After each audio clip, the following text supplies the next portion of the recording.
podcast. Touchdown Ram! Recovered by the Chargers. Touchdown UCLA! With USC great and NFL stud, Frostee Rucker. The Trojans back in front! And LAFB founder Ryan Dyrud on the Believe Podcast Network and LAFBnetwork.com. This is your destination for Los Angeles football.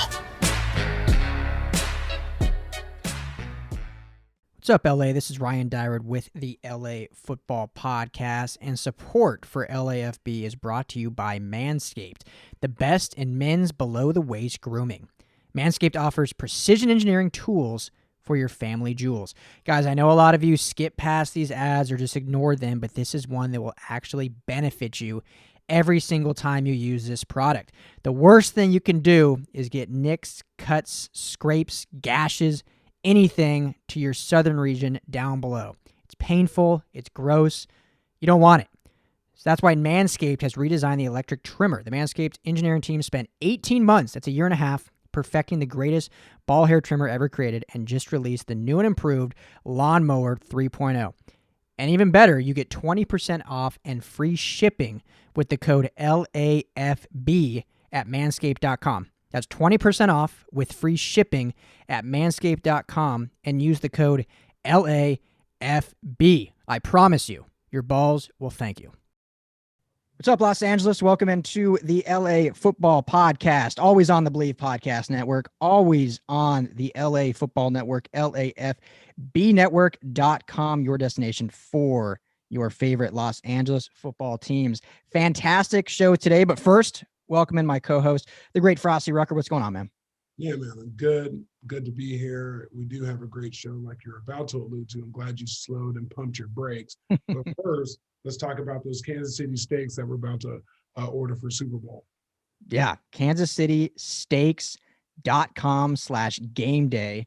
So head there and use the promo code BELIEVE at checkout. You're going to save $25 on combos, perfect for game day. Obviously, the Super Bowl coming up in just over a week, and free shipping. So you try out the snack pack combo. They have small plates with a mini beef Wellington steak burger sliders, mac and cheese melts, shrimp wrapped bacon. I feel like that's incorrect. I feel like it's bacon wrapped shrimp. But You never know what it is. Well, maybe they're different. the read on there says shrimp wrapped bacon. I'm like, I feel like it's bacon wrapped shrimp, but I don't know. Either way, it sounds fantastic. It sounds great. And with that being said, make sure you place your Super Bowl bets at BetOnline.Ag with all the prop bets. Obviously, football, Super Bowl's coming up. There's going to be coin toss bets. What else kind of bets are out there? Who's going to first half bets? Who's going to first touchdown, fumble, interception, any of that? Make sure you go on BetOnline.Ag and make those bets. And tell them Frostee and Ryan sent you. There we go. Get them all in. So kansascitysteaks.com/game day. Frost and I are ordering up for the Super Bowl. Get here just in time.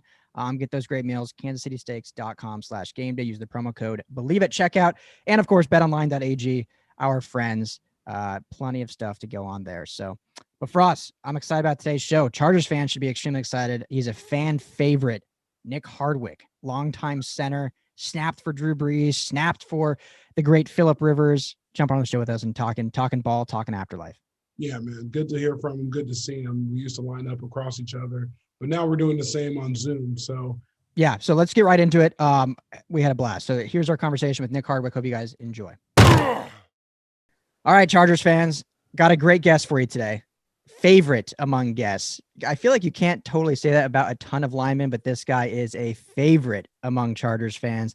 Nick Hardwick, he hosts the Hardwick Life podcast. He has the Lose Like a Lineman program, which we're going to get into later in the show. But so excited he's joining us on the LA Football Podcast. Nick, what's going on, man? Yeah, Ryan, Frostee, thanks for having me, guys. Real pleasure to be here.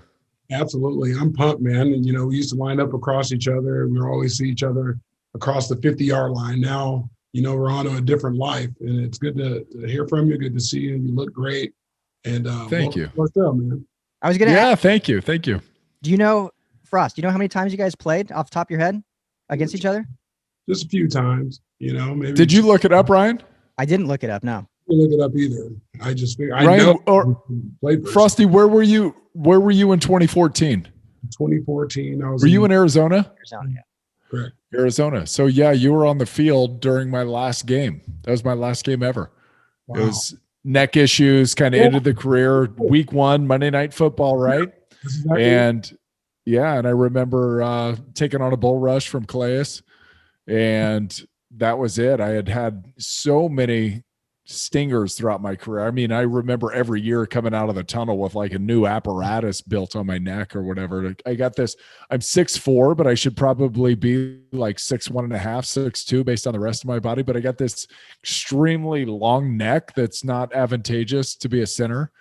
And so this thing and being a wrestler in high school, getting your neck yanked on time and again.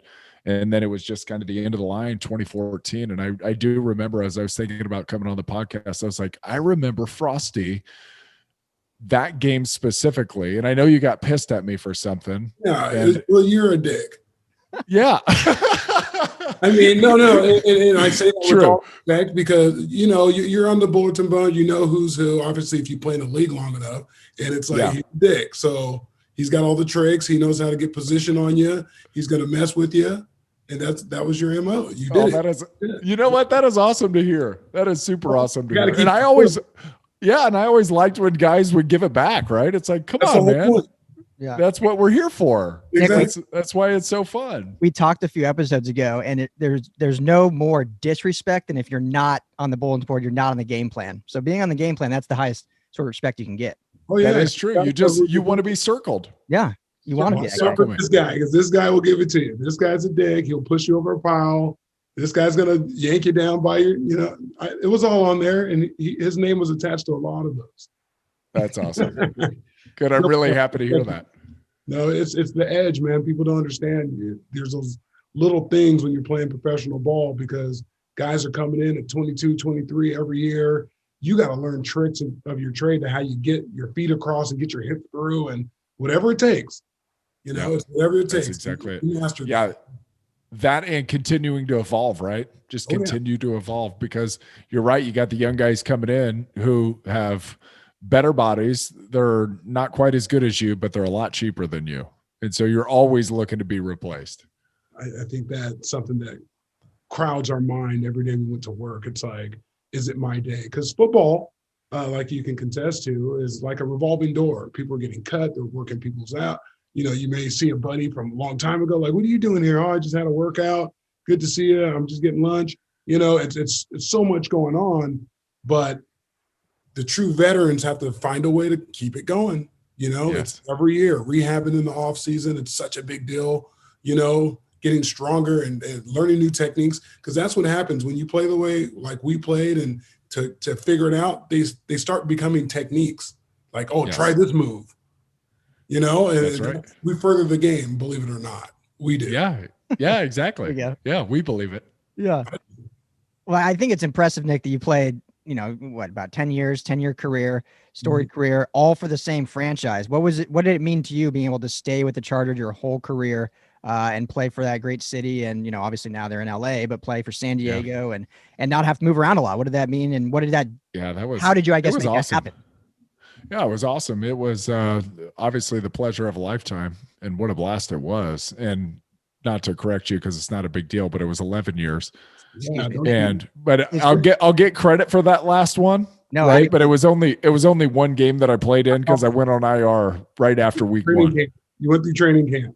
Yeah. Oh, training camp. That's the hard part. Yes, exactly right. That's exactly right. So it was being able to play for one franchise in one city and survive 3 head coaches and coaching staff changes, and to be the team captain for 5 out of my 11 years there. I mean, that meant the world to me. I always came in and kind of fashioned myself, like Frostee said, I was a dick. I fashioned myself like an old school player, watching the guys in the 90s and the 80s and how they used to play. And I like to liken my game to that, to old school, tough, will do anything it takes to break the will of the opponent. And then they all seem to, because obviously free agency didn't open up till 92, they all stuck with one team for a majority of their career, even after the free agency kind of opened up. Yeah, it wasn't tiptoeing around it. They didn't, do I do it? Do I get to do it? Or, yes, it's loyalty. Yeah, so it's not loyalty to their team. Yeah. It was a lot of loyalty to the team. And then I signed my second contract after my second season with the team. So they locked me up. It was I don't know if it was a good deal for them or a good deal for me, but it ended up being a 6-year contract, which, that really cemented me there with the Chargers for the entirety of my career. I didn't actually want to play more than 8 years when I first got in. I had a strength coach, super smart guy. Dave Redding was his name. And he's like, hey, don't stay too long. Mm-hmm. He's like, get what you need out of the game and then get your butt the hell out of there, because you stay too long, you're going to end up getting hurt. Wow. And you're going to pay for it. You're going to pay for it later in life. And then my 8th year happened to be a year that my left guard, Chris Steelman, who was just one bad MFer, he ended up having a seizure on an airplane ride home from New York, and massive concussion, grand mal seizure, ended up in the hospital that night. I mean, it was a harrowing thing. I was the first one there with my head or his head in my hands. I didn't know what was going on. I didn't know if it was an aneurysm, if he was having a seizure. I didn't know what was happening. My first thought was, don't let him swallow his tongue, because that's kind of what you hear. And I didn't know anything. And I grabbed him, and he's this 330-pound giant man, and he is seized up. So it's like, don't let him swallow his tongue. Well, I'm trying to pry his mouth open. There's no chance that his mouth was coming open. It's just complete in a clinch. Everything's firing in his body. And we're like an hour out from landing in San Diego.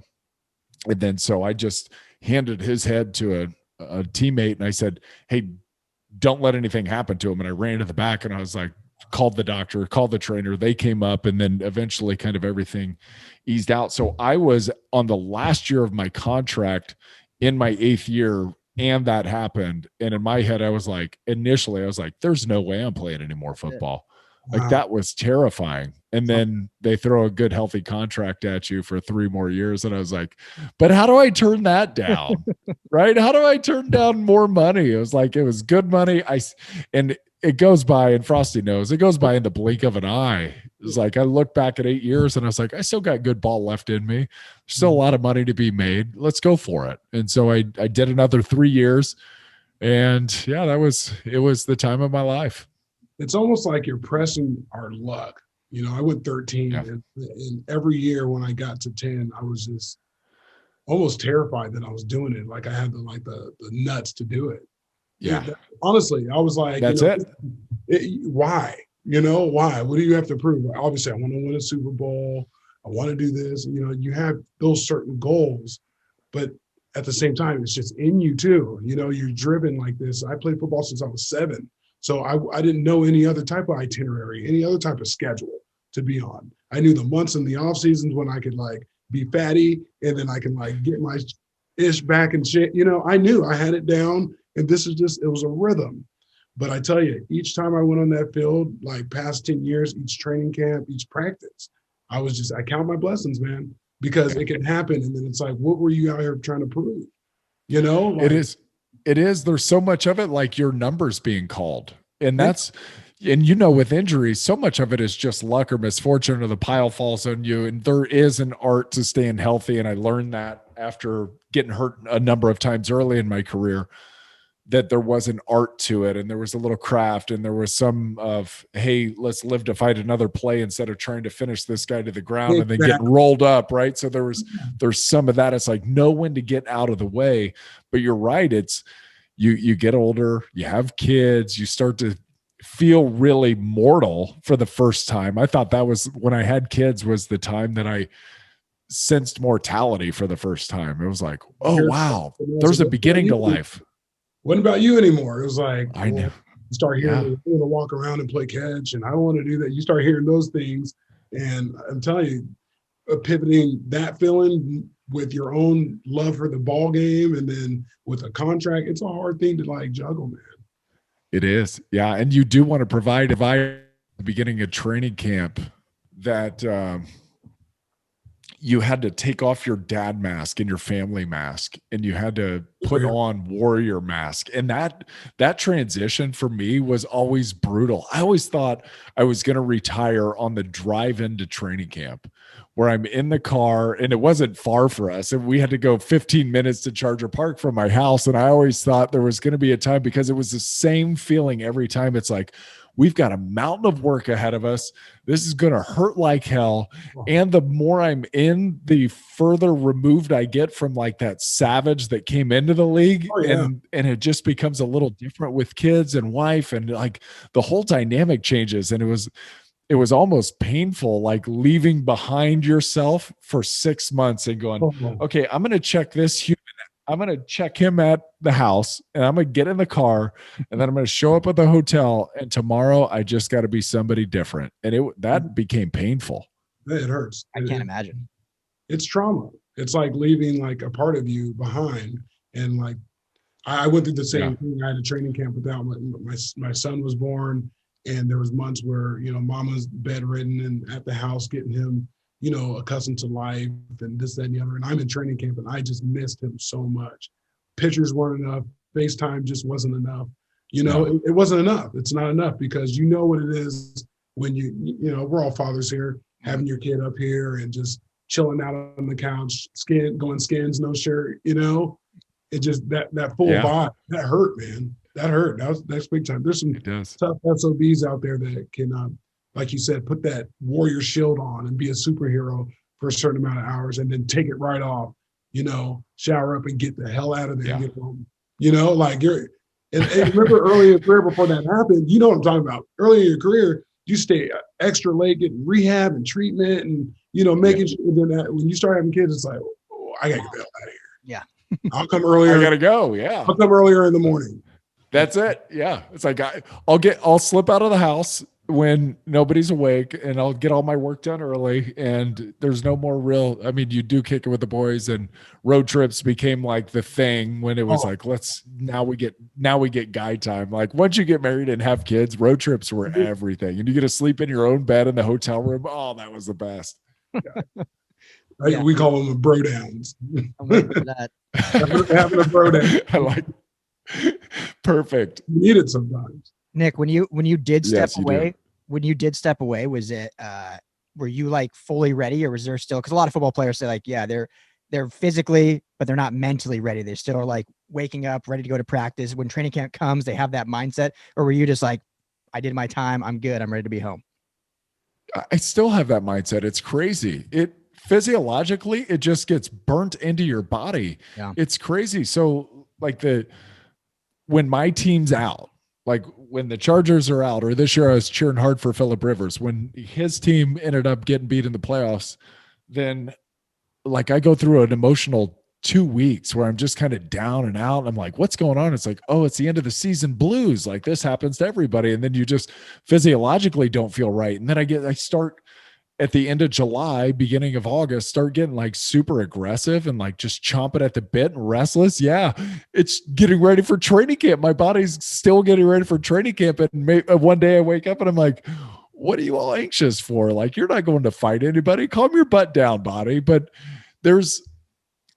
I knew it was going to be my last year. I wanted it to be a great year at the end of 2014. I wanted to just, chase the cup, right? I wanted to chase the Lombardi Trophy, have another great year, and finish it just and feel really good about it. And I was ready to be done. However, and I was also a guy who was highly involved in the union my whole time there. I served 9 years out of the 11 that I played. And that process for me really gave me the insight that I should be looking towards the future, and I should be nervous about wrapping my identity up in being a football player. So I always, in my head, was like, I'm Nick Hardwick, I play football, not I'm Nick Hardwick, the football player. Mm-hmm. But then you retire and you realize like that was all just for naught. Like that was a total waste of time and a waste of thought, because everything you did, you were on the schedule, you were regimented, you were a football player. Like if you wanted to fight it, you can. But your identity for everybody who's in there was and still is to some extent a football player. And so I had a massive 2 months out. So at my retirement press conference, I announced my next job. I was going to be a DJ at a local radio station playing classic rock, and it was super fun. I was going to be on from 3 to 6, and I'm starting in 2 weeks, right? And so it's like, you're not getting rid of me so fast, San Diego. I'm going to be doing that and then working to build a stadium, and you'll see me around. You're not getting rid of me that fast. And it was probably 2 months into that new gig, and really, and Frostee can attest to this, like a new pace of life. Right? Like life slows so far down. And in the real world, the urgency is just not the same as it is when you're going to fight somebody for 3.5 hours and you put them on the schedule, and there's massive urgency because jobs are on the line, money's on the line. We'll fire your butt. We'll cut you. We'll replace you. Your coach will be fired. Everyone's going to have to leave the city, right? You lose huge games. You can't go out at restaurants. You can't go out and enjoy the city. It's like, you better hunker down till you win a game, right? So there's so much urgency. And in the real world, it's just so much slower pace. It's like, am I playing Rush or am I playing Sticks? That was the urgency. Oh, and I was sitting in a studio, so I'm like caged up. And it was 3 hours a day, but we only worked about 2.5 minutes an hour. And then we worked on our next bit that we were going to do in the next live spot, which was going to be 57.5 minutes from now. I was like, oh, it was just killing me. And I remember I think it was a Saturday, I woke up at home and I just kind of broke down and like fell into shambles. And I was like, I felt so lost and so confused, and I had no identity, but I did know I wasn't going to go back to that damn radio station and be a disc jockey spinning classic rock hits and making what we could have got done in 15 minutes last 3 hours when I could be at home. So I certainly wasn't going to do that. So I broke down to my wife and I was like, I don't know what's going on. I'm not going to go back. I'm not going back to the radio station, and I don't know what's happening with me either. I was like, hey, you take all of the earnings, leave me a little bit, and I'm checking out. I'm going to Nicaragua. And she's holding like our 1-year-old at the time in her arms, right? And she's looking over at our 3-year-old in the living room. She's like, you're not going anywhere. We're going to get you some help. Everything's going to be fine. And after that, it was like, it was just, looking back, it was just not having an identity and not having real clear focus and purpose and a task and a goal. And I was lost, man. Like, I think all of us to some extent go through it, where you are, like Frostee said, he played since he was 7. You get wrapped up in this, and you are an athlete and you're so driven and the stakes are super high and you lived your dream. And now it's like, I don't know if being a disc jockey at a local radio station was my dream, but here I am. So huge adjustment. It was a huge adjustment. That sense of urgency is what gets me the most, because obviously we've been so on routine with our career since college, and then you go pro. Itineraries and pros even better because it's all day. You don't have to go to school now. Like, perfect. Yeah. Yes. It's like, yes. So you go through that bit, and then it really strains some relationships in a sense, because not everyone operates like you. So then when you're up at at 4:35 in the morning, like, okay, it's time. Everyone else is like, bro, sleep in. I have never slept in because I think I'm missing out on something, or I'm lazy. Yes. Or something could have got done and I didn't do it.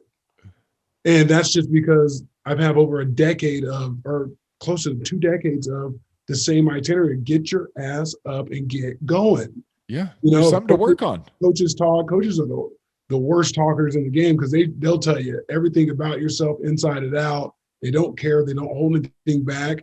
And you take that persona, and you can't act like that to other people, because that's what you get programmed. If you don't get your butt over here, I'm going to fight. You're going to be bagging groceries and stuff like that. Some people have a career. You know what I'm saying? Like, some people just, that's fine with it. But I was like, I don't want to grab a bag groceries. Not me. Frost will still call me at like 5:30 in the morning to like talk like about the show or the questions. I'm like, bro, it's 5:30. My daughter hasn't slept more than like 3 hours straight. Like, it's 5:30. What are you doing? It's just sorry. I'm used to it. I just get up. And that's normally by then you're in the hot tub. There you go. I'm You're getting in the hot tub, getting loose, getting ready to go in the weight room. It's like there's a lot going on, man, at 5:30. telling you, you're missing out if you're not in, the hot tub. You know what I mean? You're missing out. So I'm learning to how I do my great escape in the morning, which I call it, is like I creep out of bed. I don't wake anyone up. We got a gym in the garage. So I'll just go there and I just start my process that way.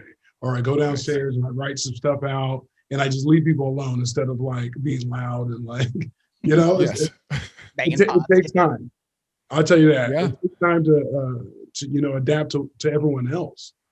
You know what I mean? I couldn't imagine going into a 9-to-5, and working someone else's hours without being able to shoot the shit and, and really talk and, have bro time and pull chairs around and hold court. And you know what I'm talking about. Oh, yeah. I can imagine not being able to like, hey, you can't do that. Like, what are you talking about? Like, we're getting our stuff done. Yeah, this is work. You know, you brought up a point. It's like, and the same strength coach who gave me the advice, don't stay in too long, gave me some advice like, don't be a pain in the ass football player. And I think that a lot because what you were talking about, one of the things you were talking about is like using what your coaches used on you and what ended up getting ingrained in you. It's like, hey, you'd be more efficient if that thumb was facing up rather than down, or if you just step slightly a little, if your big toe was facing, it's like such minute details and working really for maximal efficiency and movement. And we bring that home with us as players a lot. And we coach our wives and we coach our kids, and they're like, I didn't ask to be coached here. The house was fine. Everything's a coachable moment. Everything's a coachable moment. Yeah. But I've had to have a lot of restraint in that area. It's like, no, not everything is coachable, although my wife coaches the hell out of me. Your critique all those times, your toe. Yes. I'll tell you, Ryan, it's down to your toe turning while they push pause. And it's like, this guy was going full speed. It wasn't like this where you can say, look right there. Slow-mo. Your finger wasn't where I told you. It's like, bro, that guy was going. Yeah, he knows the snap count. That was my thing. He knows the snap count. I don't know it. Yeah, of course I'm behind. Speaking of coaches, you mentioned multiple coaches with the Chargers. You played with different coaches at Purdue. Who's one? I'm sure you had a lot of good ones, but who's one coach you can attest, say that guy like was super influential, not just in my football career, but in my life? Yeah, there's tons of them. Started with Joe Tiller, I guess, would be at Purdue University, and Joe's a legend. Passed away a couple years ago. Cardiac failure, but what an awesome coach and what an innovator, bringing basically the spread offense to the Big Ten and winning a Big Ten championship at Purdue, which is wildly challenging. I mean, there's just so many things going against Purdue in terms of winning a Big Ten championship and competing with Ohio State and Wisconsin and Michigan and competing with the big boys, but he was able to do it because of the system and because of the discipline that he brought to his players. And then I go from that to a super disciplinarian again in Marty Schottenheimer. And what I took from Marty was, if you make everything super simple and you just pare down the game plan, but you're better at what you know you're going to do than what the opponent knows you're going to also do, and you can operate at a really high level, doing what you do best and putting you in the best position possible. And he would always give us three things. Offense would have three things. You do these three things, you're going to win. Defense, you do these three things, you're going to win. Special teams, these three things. And then he would say, we have to win 2 out of 3. And then he'd say, we have to win 6 of 8 at home. We'd have to win 4 of 8 on the road. So he really simplified it for our thought process of these are the critical steps in this game, where I've played for coaches who come in with this wild game plan and plays everywhere. I mean, just an expansive playbook, no real direction of how we're going to win. We're supposed to think we're going to win, but no real clear, these 3 things. You do these and you win the game. It's like, that's all we need. Simplify.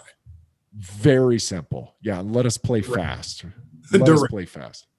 Yes. Yeah. I love that. I love that coaching. I've had some really good coaches myself that did that very thing you just described, and that's how we operate, is direct. That the coaching we get is always direct when it comes to technique and things. So why not the big game plan be completely direct too. We're not harping over these things. We got to accomplish these things, right? That's right. We can always coach it back when we watch the film, but we have to accomplish these 3 things. Yep. Or 2 at exactly. it, right? And I like the coaches. For me too. Good for me. Yeah, I like the coaches who were punchers instead of counter punchers. The ones who said, this is what we're going to do. I don't care what they're going to do. They're going to adjust to us instead of going in and going, yeah, let's feel them out and see where they're at and see what their game plan's like. And now we've got I hate the fear factor. Like, how are you going to get me to go and you're unsure? Yeah. So I got to listen to that. I got to listen. You're unsure. I'm not unsure. I'm ready to split this double team and get busy. You know what I mean? Like, I'm not unsure. Yeah. Well, if he does this, then maybe you should think about that, or just feel it out. It's like, no, I'm not feeling anything out. What do you mean feel it out? No. Don't think. I don't know how much you are paying attention to the current Chargers. So if not much, we can move on quickly. But I was just curious, since we're talking coaches, if you have any thoughts on the new coaching hires for the Chargers. Brandon Staley and his staff he's putting together. Yeah, I mean, super excited just based on what I saw him do with the Rams defense, which does have at spots exceptional talent. Obviously, Aaron Donald's just a complete force to be reckoned with. I talking about Aaron though, I would have liked the opportunity to block him. Yeah, I see so many people that write that are like, man, you're lucky you got out of the league before Aaron Donald. I'm like, man, I wish I could have stayed in long enough to block what that I wanted dude. to see. Exactly. I want to feel how strong he is. I mean, he's not the strongest man that's ever existed in the National Football League. I'd like to see it. I'd like to check it out. But what Staley was able to do with the Rams in that defense and take them to be the number 1 overall defense in the league, that just speaks volumes for what he can do with the Chargers. And I think they've got a tighter window with the Chargers on the defense and some of the players that they have, speaking specifically of Chris Harris Jr. and Casey Hayward on the outside, to be able to get those guys while they still have meat on the bones and can still play at a high level. You still have Joey Bosa inside and hopefully get Derwin James back, which, by the way, it's hard to assess the season properly when you don't have Derwin James in the lineup. 100%. So he has to find a way to stay healthy. I mean, the difference between their 12-4 season and last year was Derwin James. I talked to the guys a couple of years ago. I talked to Mike Pouncey and Russell Okun in Mexico City. And I was like, what's going on this year? Because it was just a down year, right? It was rough. It was down. And they go, we don't have Derwin. And I was like, yeah, he's just one guy. And they were like, no. Derwin's everything. Derwin's our leader. And I was like, really? He's that young and he's that impactful? They're like, he runs the show, man. On defense, if something's not up to par, he tells everybody, let's do it again, run it back, not good enough. He runs that program. And so when he's not there, I mean, not only are you taking away an unbelievable talent on the field who can be everywhere, you're also taking away an incredible amount of intangibles that the guy brings, and comfort, I think, for a lot of guys, knowing that, hey, we've got one of the baddest dudes on the planet right here. Right. And he's going to clean up any mistakes that we make, or say any chances that I take up front. I got the sweeper here who's just going to fix it all for me. Absolutely. Yeah, he's a talent. Me and Ryan have discussed that this whole season since when he got hurt, that he was the X factor, obviously, on that team, on that defense. But they missed him so much in just big plays. There were so many games they lost barely that he could have had a pick, or you're expecting these big plays that he's going to bring every single week. Yep. Those are the make it or break it. So I hate that Coach Lynn had to be a part of this situation, because you're betting on these certain guys to be there and they're not there. Even Pouncey got hurt. You're banking on these guys, these core guys, to be there and hold it down, and then they get hurt. Yeah. It's so critical. And it changes everything. Yeah, it's so critical that depth in the NFL has to be really good. And one thing that I noticed in my career that I didn't like, and I didn't like when GMs went out of their way to do buddy deals and get someone that shouldn't be in our locker room on the team, because people get hurt and it's always next guy up, and our next guy, we're scrambling. Then we have to move you to go over here because you have to cover because he can't do it. I don't like that. I never liked that. And it doesn't work. No, it doesn't work. But it doesn't work. I mean, That's the thing kills me, Nick. It killed me because it's like, I'm giving you everything I got. I'm playing hurt. I'm running through a mountain for you. But then you make that move. I'm looking at you. Why is that guy here? And it's nothing against the guy. Right. Why Good is he guy? here? Yeah, great guy. Sure, he drinks beer. I love beer. I get it. But I'm trying to win a Super Bowl, and that's the move you made. Yeah. I don't get it. Taking you further away from it. It just takes you further away from it. And anytime you get a guy like that, when you get a guy that wasn't on your depth chart at the beginning of the season, he's thrust into a significant amount of playing time. You've got a bottleneck in the process, right?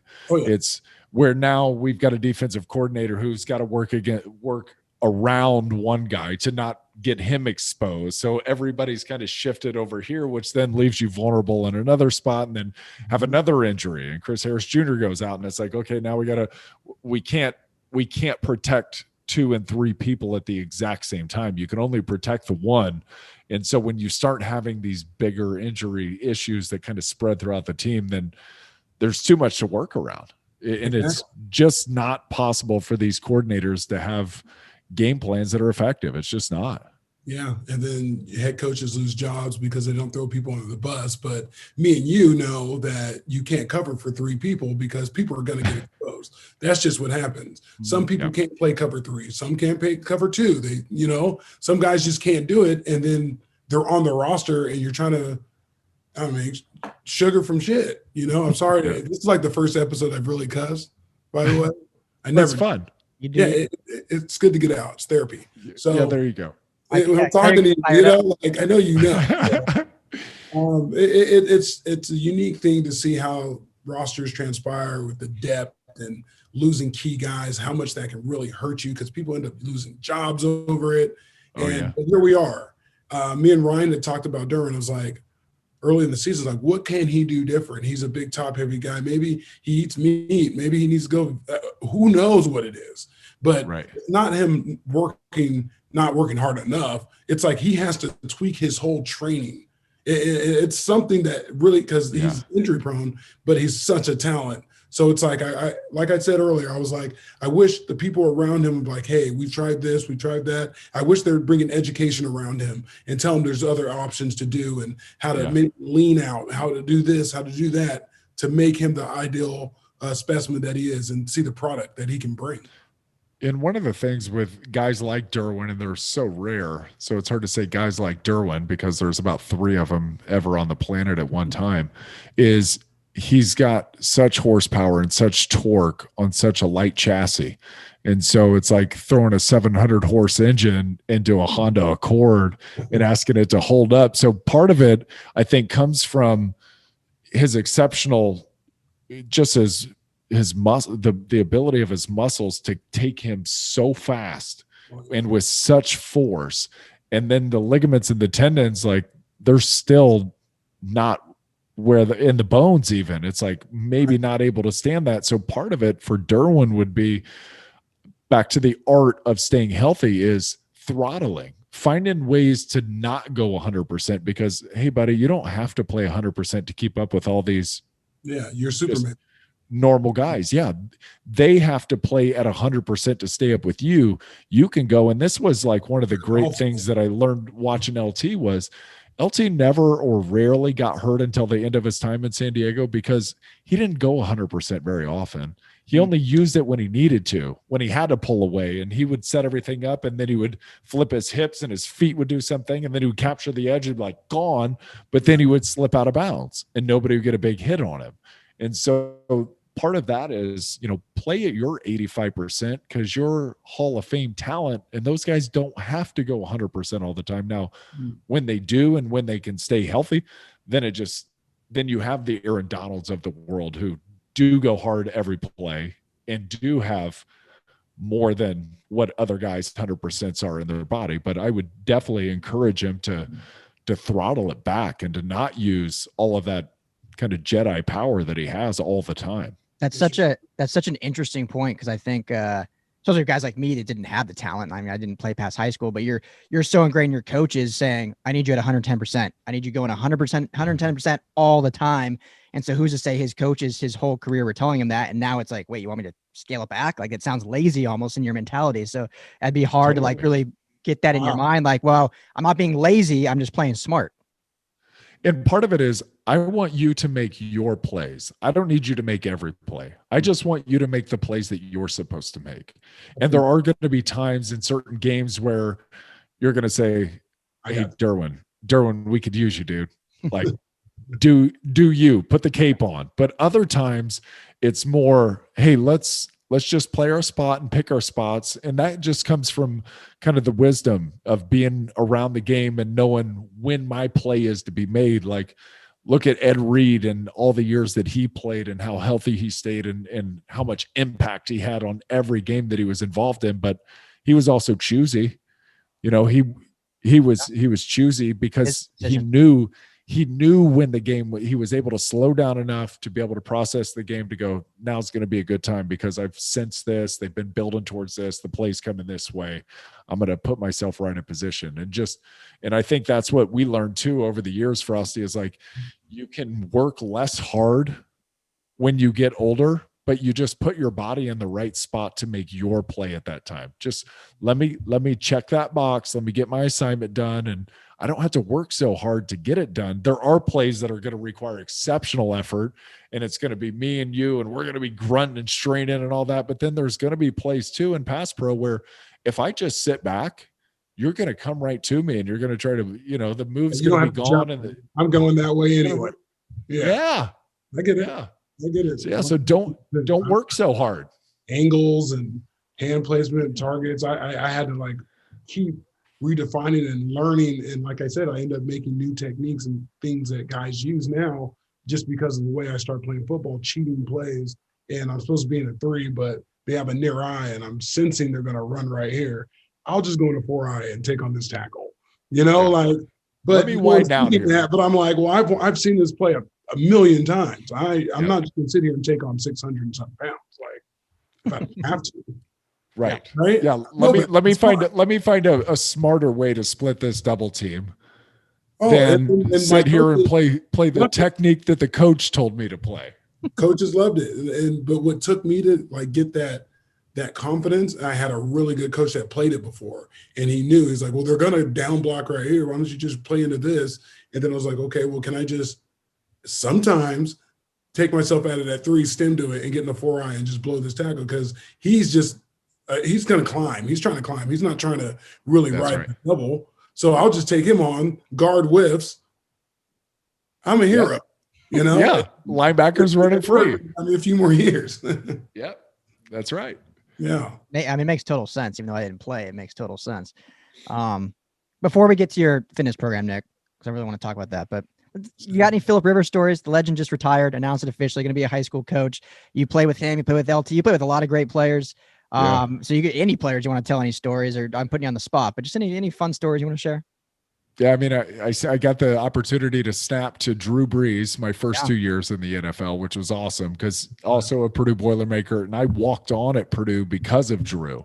And so the first day that I came to Charger Park, I was sitting in the cafeteria having a bite to eat, and guy comes up, puts his hand on my shoulder, and he's like, "Hey, Boiler," and I look up, and I was like, "Drew fucking Brees," and I was inside right up like a little girl, like, "Oh my God, it's Drew Brees," and I was like, "Oh, hey, Drew, how are you?" Like playing it cool, right? He's like, "Mind if I have lunch with you?" And I was like, "Oh my God, he has to have lunch with me," and of course, I get it. It's like, "Yeah, sit on down. Love to have lunch with you," and just go freaking out inside. And then I get a snap to him for 2 years, and then Phillip took over, and Phillip's just.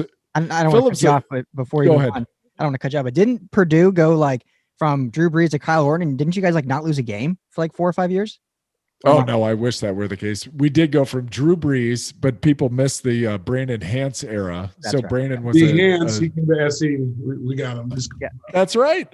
That's right. Yeah. So he came out. He was at Purdue for a little bit. Drew went on, and then he came in, and then he ended up transferring back to Southern California, which I don't blame him.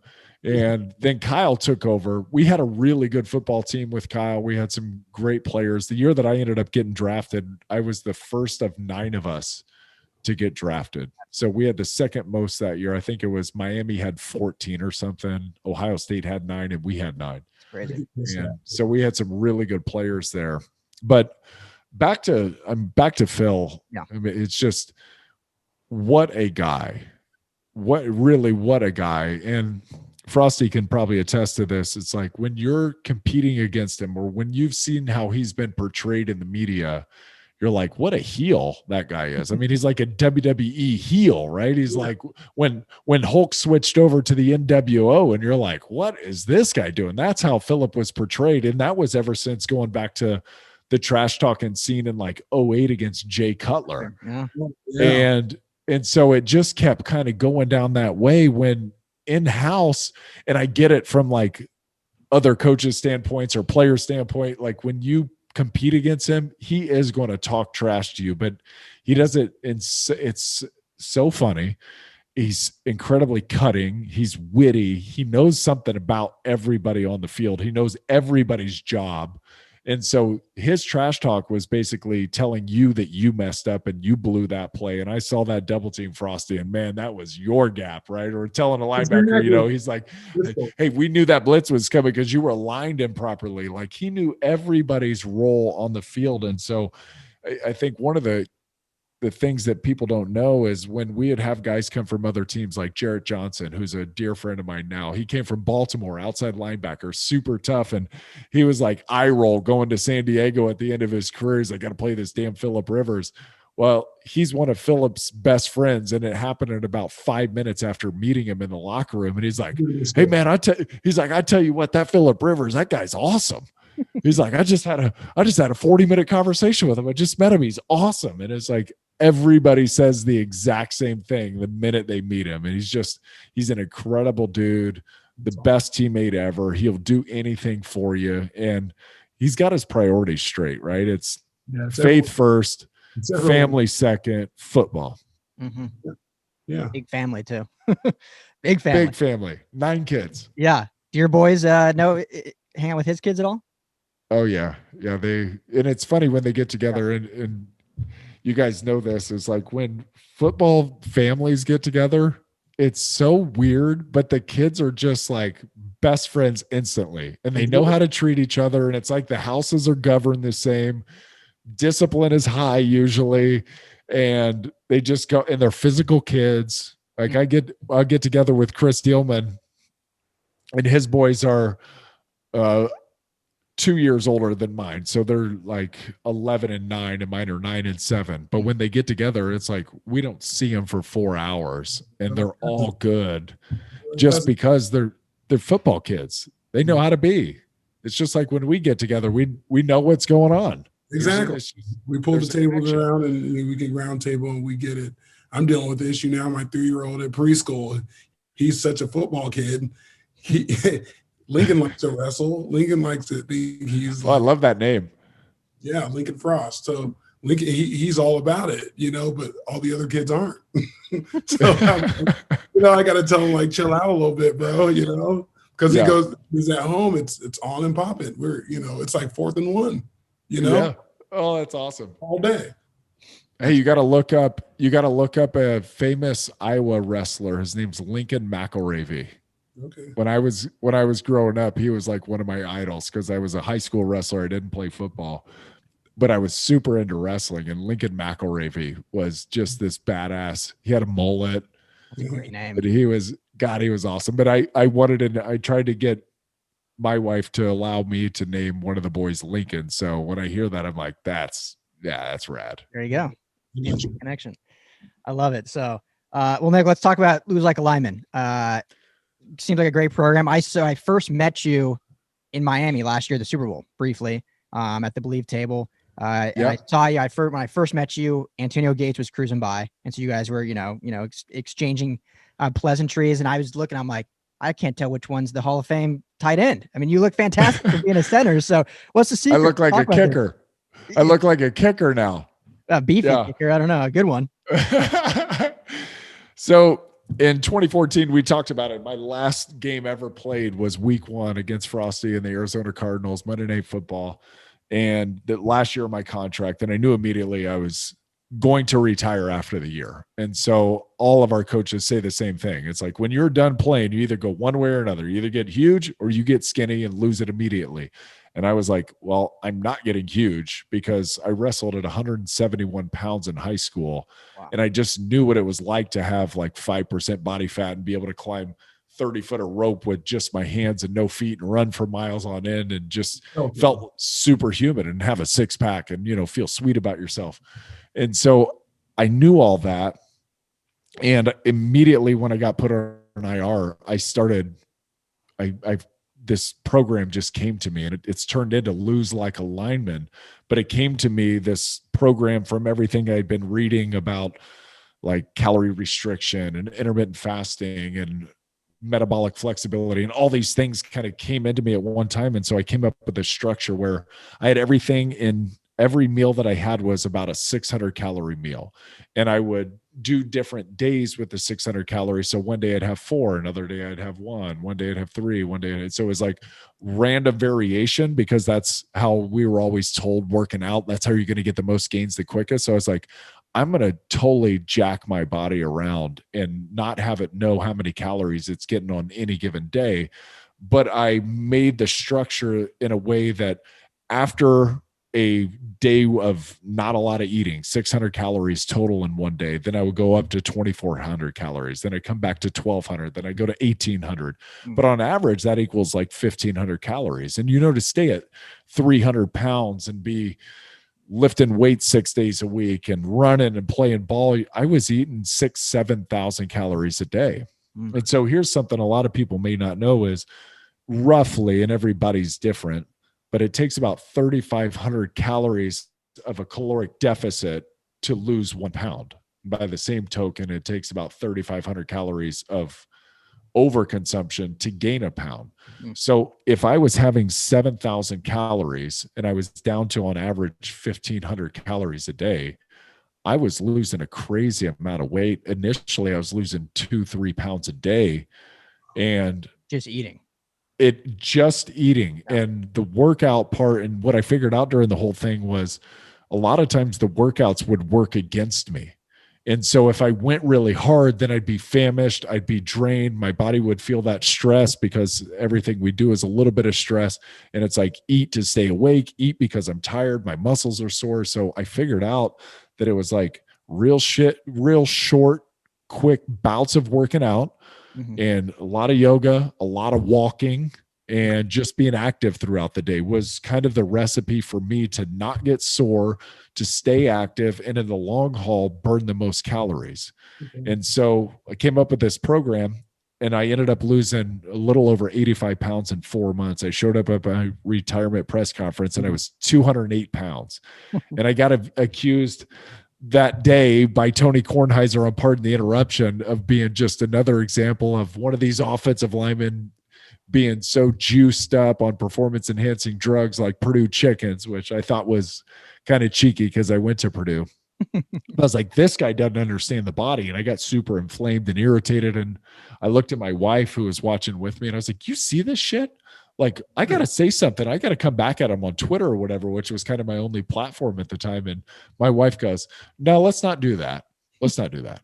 And she goes, we'll just show everybody how you did it. And I was like, well, what do you mean? And she's like, this is kind of when Instagram was coming around. And she's like, we'll show them on Instagram, just all your healthy habits and the way you eat and how you exercise. We'll just show people. And I was like, all right, cool.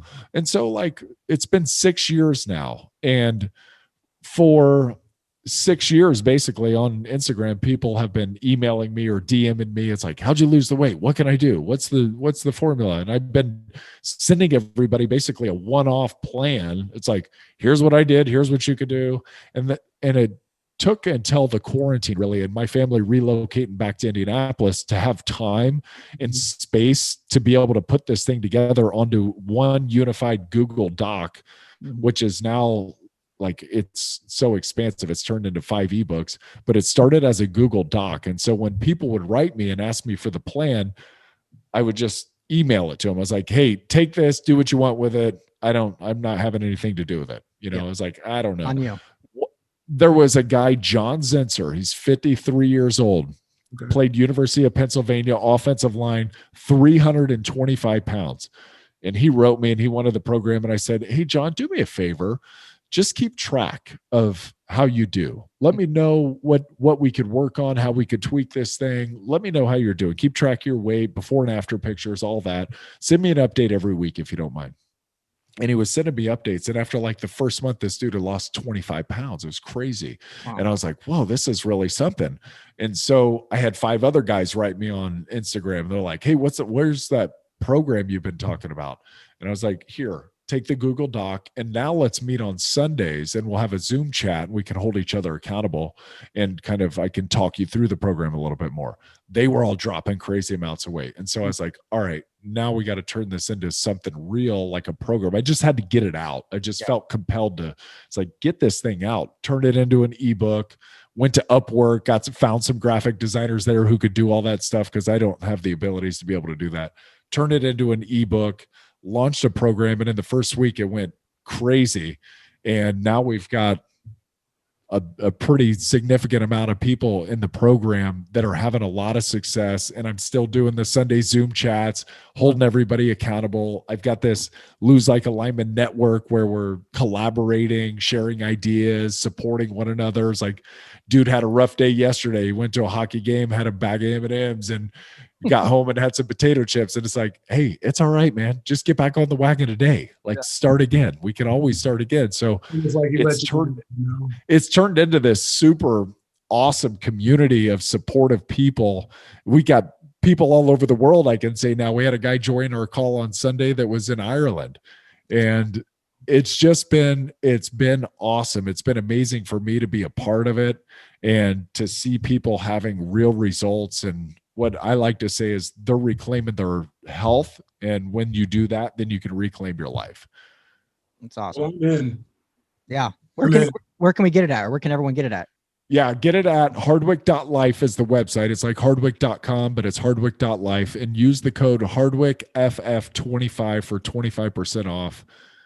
And HardwickFF25. And yeah, we'd love to have you, love to have the listeners. And it's no gym equipment required, no weights required, body weight only workouts. And what I tell everybody is the workouts are if you can. If you're at a place where you feel like physically you can do it, but the most important part is the structure of the calories and staying under the daily allotment. And it accommodates all food types, beliefs, dogmas, whatever you're into. Like if you're vegan, you can do it. If you're dairy-free, do it. Gluten-free, do it. Fine. Keto, do it. Fine. Like everything works in this. And so it's just using the structure and the methodology to find what works in your life and building healthy habits around your schedule, your taste, your preferences. And if you stick with the program, eventually those will become your automatic programming system. So you wake up in the morning and this is what I do almost every single day. Sounds good. Yeah. Well, I'm telling you, I'm committed. Been working out myself. So this is exactly what I need. I've been working out, walking, doing the stairs, doing my thing, trying to get it going. I'm not overweight. I'm at playing weight, which is like 280. So I haven't gained any weight, but it's time that I decrease it. It's time. So thank you. Well, and here's why, Frostee. And just so former football players and combat veterans, the number one thing we have to worry about is our brain health. Yeah. Right. So number one is take care of the bean, because when that goes, life goes.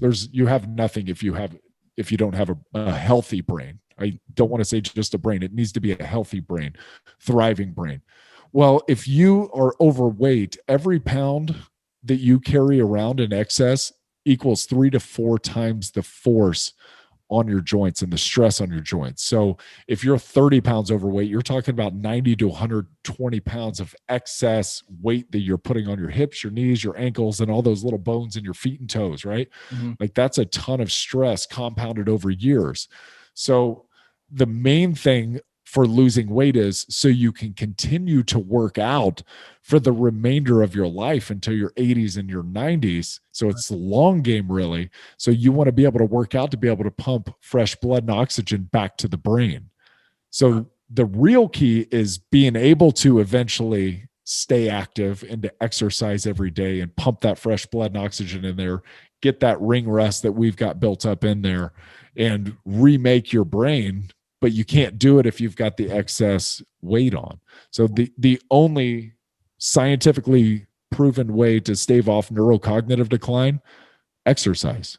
Yeah. And so really exercise is the name of the game. However, in the program, we take a step back and we're like, we got to get this nutrition straightened out and get your body at a place where you can exercise daily and you're not going to hurt yourself, and then get people to realize that you can actually probably have the body you desire by doing less than by doing more. Which is huge. Because like for me, who didn't, I don't have a football body, but since this, quarantine started, I had a daughter. I work full time at home doing this, so I'm not out. I got the dad bod in full effect. I talked to pre-show, like, hey, will this work for me too? Not just like a big bulky guy. Yeah. And I think for me, it's like I'm not a gym rat. Like I was in high school when I played ball, but now it's like I don't like going to gyms. So I'm like, cool, no workout equipment. I can do it at home while the daughter's taking a nap. None of it necessary. I'm in. Yeah, the longest our workouts are 16 minutes. That's fantastic. That's it. 16 minutes. You can do that. Yeah. Right? Yeah. You can totally do that. So that's great, man. So Hardwick.life, drop that promo code one more time. Hardwick FF, like friends and family, 25. There we go. For 25% off. I'll tweet it. I tell everybody I would give it to you for free, but people treat free things like it's trash, right? Yeah. And it just, if you put some skin in the game, if you invest in it a little bit, and it's a slight barrier to entry, I really believe you do more with it and you value it the way it should be valued. That's absolutely. Awesome. I'm in. Yeah, we're in together. Awesome. Maybe we'll be on that Zoom call with you sometime on Sunday. So. Oh, dude, I would love that. Dude, well, this was what's Frost? After the Super Bowl. Yeah, after the Super Bowl. So, right. Wait till, because we got Kansas City steaks we got to consume on the Super Bowl, and then we'll get into that. Oh, nice. Oh yeah, who's gonna win the Super Bowl? I got to hear some predictions. I know it's your show, but tell me who. You're not doing them yet? Yeah, it's a tough one, man. You got the arguably the GOAT versus baby GOAT. You got the defending champion versus Tom Brady. Go versus the kid. Yeah. Go versus the kid. If we want to use this is just it's incredible how this matchup has come and where it's at, just because of what the talent with Patrick Mahomes and the Cheetah and all those guys do. They're so great, right? They're so great. I love watching them. I know it's probably touchy. I love watching them. But they're so good at football. They're good at football. Mm-hmm. I like football. I like to watch. It's incredible. The speed is so imposing. I love it. I love everything about it. It gives me every high of football. The defense comes up with sacks, offensive lines blocking, Mahomes is slipping through, making the play, Cheetah's running down the sideline, Honey Badger's talking shit, but motivating at the same time. Yeah. You know what I mean? Like, I love it. I love what they do. But dude, you got to play with Tyron, didn't you? Amazing. Because when you were talking about, motivational guys and been coaches and stuff like that, I was going to say, one of the guys that sticks out to me, and I played with a lot of great guys too, is Tyrann Mathieu. Yeah, he came in as a young guy, just like you're talking about Dyrud as a leader, and it was his attitude, it was tenacity, it was his want to. He's the same guy that we're seeing on NFL Channel now with the motivational quotes, and you can't help but to feel it, right? Everything he drops, it's like an album. Everything he drops is just hot because it's from here, and that's exactly how he lived his life. All the hard knock stuff he went through, got in our locker room, and he put it on the tape, Which is so great to hear, because coming out of LSU, he had all that bogus smoke, pun intended, around him, and right. They painted a bad picture about him, and he was just such a good kid, and obviously you can attest to that. Yeah, I mean, it's opportunity. Guys need to go through some of those things right now to get on track and know how to live the right way. Yeah. He could be a great guy, but it doesn't have to mean everyone's going to agree with it, outside of football. I know all his teammates probably felt about him, right? Yeah. But now look how he lives his life. He inspires so many people, and that's including me. And he's younger than me. And, you don't ever want to, go there. But I'm telling you, I was in a locker room, watch Hard Knocks when we had it with the Cardinals. And Tyrann Mathieu got in front of our whole defense and broke it down. And I was like, but that was every day. They just happened to get it that day. Mm-hmm. But that was him. And you're in a room with me, Calais, Patrick Peterson, all these guys that, are notable guys, been there in the league, but he stood up. Yeah. Well, I tell you, he's something else, man. That's a bad dude, man. There you go. Yeah. Yeah. Yeah. Bad That's dude. awesome. Yeah. When you're willing to follow a young guy, Says you know something. he's got it. You know, Totally. they're different people. Just like you said, Derwin, he's a different type of cat. That's a once-in-a-lifetime type of person, right? Yeah. And the world needs more people like that can push you, and let you know that it's hard knocks out there, right? It's hard, but, you can do this and you can do that. I mean, that guy's great. So him versus Tom Brady, Honey Badger versus Bruce Arians, and our whole coaching Oh, staff. man. I mean, there's That's so right. much. A lot of Yeah. storylines. So much. We got Badger, Alex Okafor, which are draft picks for the Cardinals. I like it. I like the matchup. I can't give you a winner today. Is Mahomes the most talented of all time?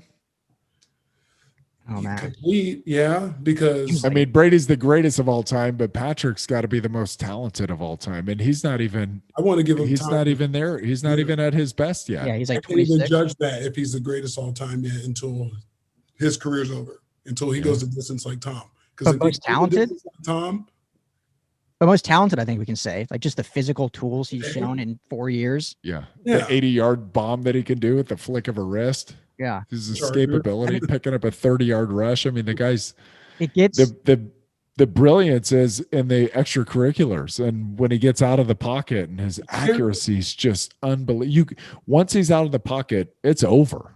yeah. I would love to see in practice when they do their 7-on-7s or how he is with just his receivers. When I break the pocket, I'm over here, break your route and go here because they end up wide open. I would love to see how Travis Kelce is always wide open. Like, how the I would hell love is to he see how always open? That recipe happens. As soon as I slip through here, you just see and someone's wide open. Yeah, always. Yep. Yeah. So It almost gets nauseating how the media fawns over him, but then you really slow down, and just watch, and you're like, it's no, I unbelievable. get it. Like, he is that good. He's that good. It's He's gonna be a that good game. I'm taking Kansas City. I'm taking Kansas City if I'm predicting. Yeah. And what's crazy, Nick, and I don't know how you feel about this, but they're like down 4 offensive linemen, and you wouldn't even know it. Exactly. Like down 4 starting offensive linemen. I feel like they're the least dependent on their offensive line of any team in football. Yeah, their scheme is so. And it's because of the scheme, the creativity. They do so much just like weird influence blocks where one guy goes one way and the play's going the other way. It's like he didn't even have to block anybody. Yeah. And then the other thing is like if somebody breaks through the pass protection, Patrick goes, "Thank you. I'll just be over here making some ridiculous 50-yard play down the field." He's like, there's almost an element to it where it's like, yeah, just let him come through if you don't mind. I remember the Titans scene. Just let him through. That's less back. Let him come through. I got him. That's it. Man. No, yeah, he's such a talent, and this is unbelievable. So you guys are going KC. It's not a hard one to say for that. I look at it this way. Tom Brady's one of these Mayweathers. He's up there elite. Yeah. That I can't bet against him in the final. I can't. Yeah. A Kobe, a Jordan. He's one of those. So, I didn't really think at the beginning of the year, even watching them all the way through like the 3/4 mark of the season when what was the last loss? I think it was Kansas City, right? It was 27-24. I think was their last loss. It was like all the way up through that. I'm like, this is a super inconsistent football team. They can't get their shit together. They have dumb penalties at bad times. I was like, I know Tom's magical. And now all of a sudden that ship is as tight as anybody in the league. And there is something to one sitting on the bench and looking over, and you got Tom Brady there, who's got 6 rings. He's going to have played in 10 Super Bowls. Like, that's insanity. So there's got to be some sort of faith that goes into that. And then, like we saw last week with Aaron Rodgers, I think he felt the pressure from the other sideline. He wasn't himself. He wasn't like casual California cool like he normally is. He felt tense. Yeah. It's Big Brother over there. Yeah. It's that guy. I'm the guy, but that's the guy. That's the guy, and I got to try to beat him. Because, we talked about on the show, A-Rod had plenty of times to win that game.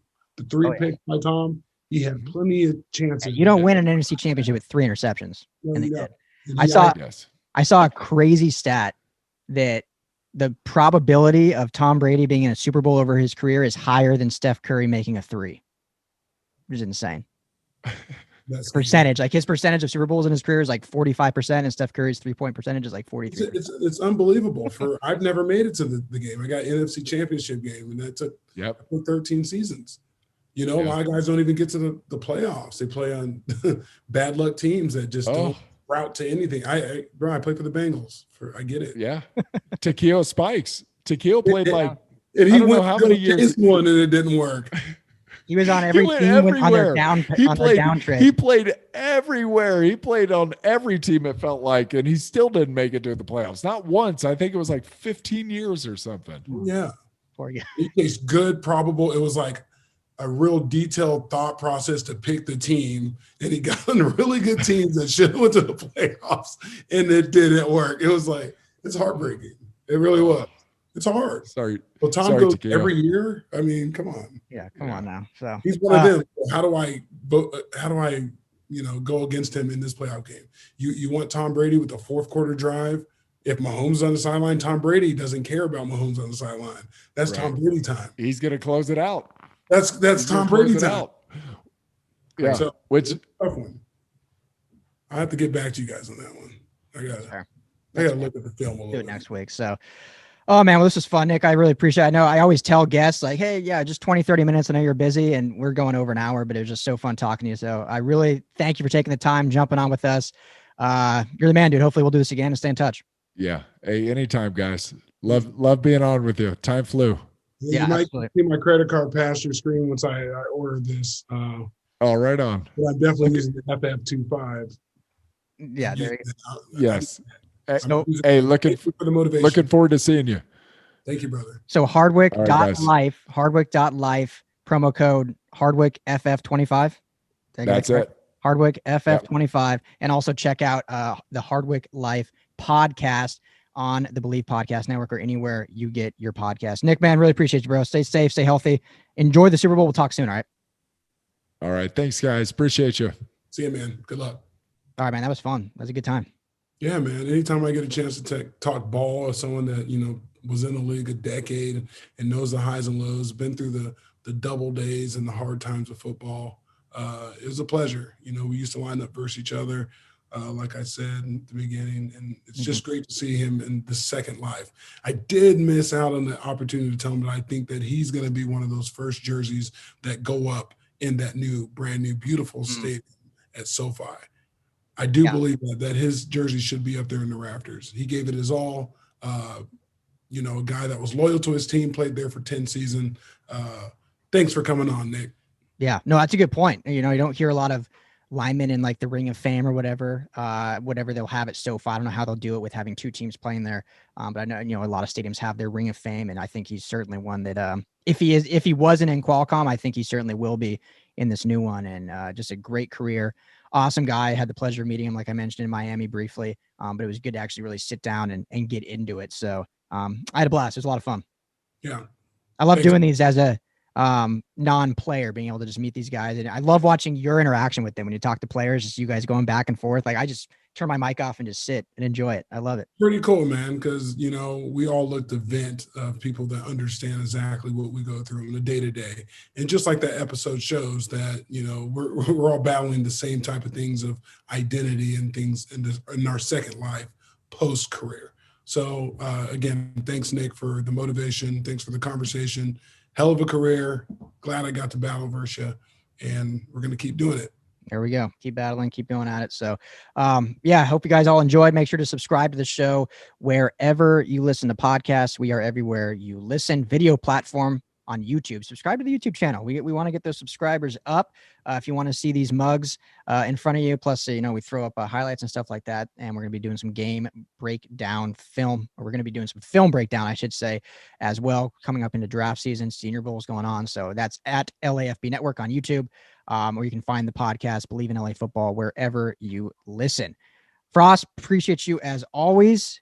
Have a fantastic weekend and excited to talk to you next week as we go a little bit deeper, I guess, into the Super Bowl.